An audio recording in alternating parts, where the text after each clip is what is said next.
আজি ভাইজুৰ ঘৰত দেই খানা বনি আছে বাৰু তাকে বনাবলৈ আহিছোঁ অ' হেল্ল' ভাইজুৰ অ' কি বনাইছ এইয়া মই আহি গ'লো একদম এই ইমান ডাঙৰ ভাত চৌটো যে এই জুইত দেই বনাই আছে এইখিনি কি শাক বনাইছে এইখিনি গাইছ এইটো চা জুইত বনাবলগীয়া হৈছে জ্বলাই দিছে একদম কি ক'ম আৰু বনাই আছে পুৰা এইখিনি দেই মূলা ভাজি অলপ জ্বলি গ'ল বাৰু দেই আজি কি ক'ম আৰু জুইত বনাইছে সেইকাৰণে জ্বলি গ'ল কি হয় এইখিনি একো জোল বনাই দিবি নেকি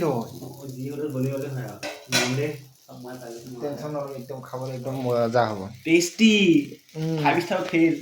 5 ষ্টাৰ ফেল যা